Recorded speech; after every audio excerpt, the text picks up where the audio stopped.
Hello, everybody, and welcome to College Sports Talk. Ezekiel Elliott is getting suspended for 6 games this year, which he plans to repeal. But there were two circumstances that kind of brought to the suspension, from what I understand. One was when he was in college, when he got in a bar fight. I don't know if that brought to his suspension, but the next one's more recently. It was about a year ago around draft time when his then girlfriend or girl that he was around with said that she was hit by Ezekiel Elliott while in the car.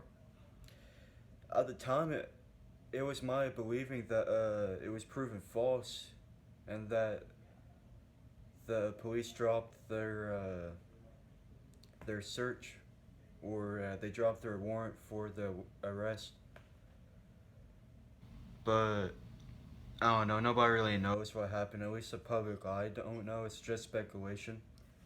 I mean, I guess there's enough information for the NFL to believe that it did happen.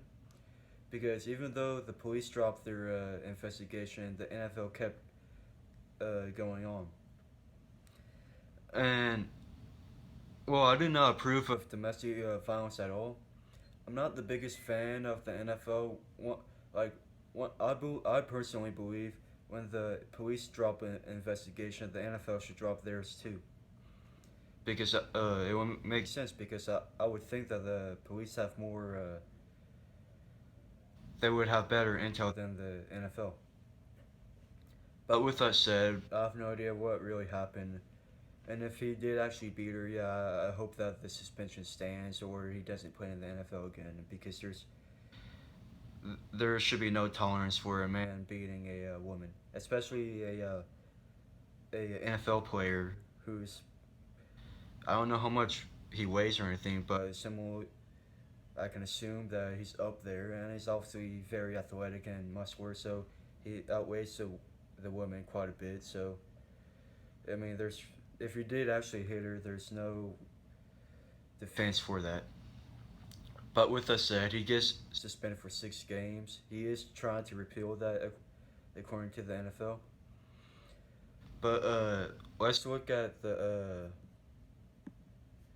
influence he will have on the Cowboys when it comes to playing games. So I would like to start off with that I predicted the Cowboys to go 10-6.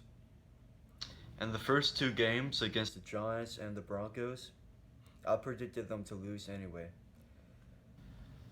But with that said, I feel like Derek McFadden and Alfred Morris are very capable backups. In fact, like I'm pretty sure I mentioned this before, but Alfred Morris has really good stats. Like his first 3 seasons in the NFL, he had over 1,000 yards rushing, and his rookie season he had 1,600 rushing yards, similar to Ezekiel Elliott. So I really don't understand why Alfred Morris went to the Cowboys. I guess it was a belief that they wouldn't draft Ezekiel Elliott. But Alfred Morris is a pretty good running back in my opinion.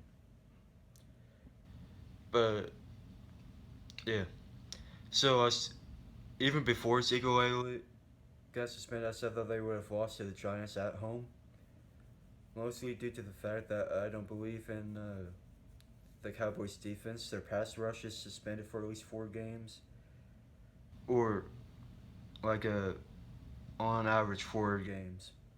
I don't know who's suspended for a certain period of time. Like obviously they have different suspensions, but it's at least like 3 pass rushers that are suspended, and they lost the majority of their secondary, and then they're replacing it with rookies or untalented players. So that's why I predicted the Giants to win that game. And then they're playing out the Broncos for week 2. Again, I predicted them to lose that game. And I still am, obviously, so they're going to be starting off 0-2. And then it's at the Cardinals. I had them winning. I still think they're going to win because, again, like I said before, they have capable backups and a great offensive line. Then they play the Rams at home. I had that a win as a win. I still think they're gonna win. But week 5 they're playing the Packers, and I had that as a win before. Uh, I do not feel like that's gonna be a win. At the time, I thought it was gonna be a close win. When I say that Alfred Morris is a capable running back, I still think that Ezekiel Elliott's better. So I think they're gonna lose that game. Only by a little bit though. And then week 6 is a bye week. So they're going to the bye 2 and 3. And then they play the 49ers at the 49ers, and I'm predicting that to be a win like I had before. So without Ezekiel Elliott, I'm predicting 3-3. But that isn't really too much of a difference because with Ezekiel Elliott, I have them predicted for 4-2. So that's not a gigantic difference in the win-loss column, only because, like I said before, they have great running back depth. I mean, Darren McFadden isn't too good, but he's a good number 3 running back. Or in this case, now we're running 2 until week 8 for the Cowboys, because in week 6 it's a bye week. But yeah, I would like to believe that Ezekiel Elliott didn't do it, because number one, I don't want to see any woman get hit, and at the time I thought it was proven that was false. But I don't know. Here's hoping that didn't happen after all and it gets repealed, because I would hate to see that actually happening. But thank you guys for watching. Please like and subscribe, and don't forget to share the video. Thank you.